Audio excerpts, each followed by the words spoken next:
കൊച്ചിയിൽ ആഡംബര കാറിന്റെ ഫാൻസി നമ്പറിന് 46 ലക്ഷം രൂപയുടെ ലേലം.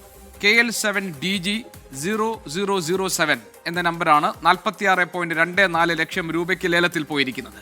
കാക്കനാട് സ്വദേശി വേണുഗോപാലകൃഷ്ണനാണ് ഈ നമ്പർ ലേലത്തിൽ പിടിച്ചത്. 5 പേരാണ് ലേലത്തിൽ പങ്കെടുത്തത്. KL07DG0001 എന്ന നമ്പർ 25 ലക്ഷം രൂപയ്ക്ക് പിറവം സ്വദേശി തോംസൺ ബാബു സ്വന്തമാക്കി. ശ്യാംകുമാർ കൊച്ചിയിൽ നിന്ന് വിവരങ്ങൾ നൽകുന്നുണ്ട്. ശ്യാം, ഈ ഫാൻസി നമ്പർ, ഈ നമ്പറിന് വേണ്ടിയുള്ള ലേലം അത് 46 ലക്ഷം വരെ പോയിരിക്കുന്നു അല്ലേ?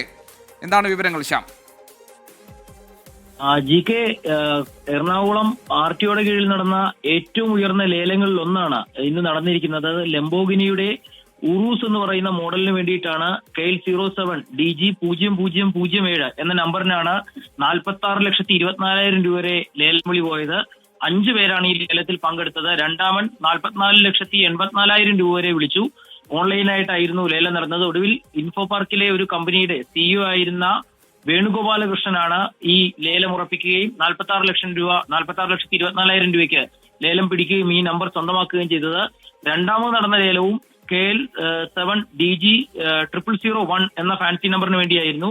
അത് 25 ലക്ഷം രൂപയ്ക്കാണ് ആ ലേലം പിടിച്ചത്. അത് പിറവം സ്വദേശി തോംസൺ ബാബുവാണ് ആ നമ്പരും സ്വന്തമാക്കിയത്. ഏതായാലും സർക്കാരിന് ഗോളടിച്ച മട്ടാണ്. 2 ലേലത്തിലൂടെ ഏകദേശം 70 ലക്ഷം രൂപയിലധികമാണ് ഇപ്പോൾ സർക്കാരിന് സ്വന്തമായിരിക്കുന്നത്.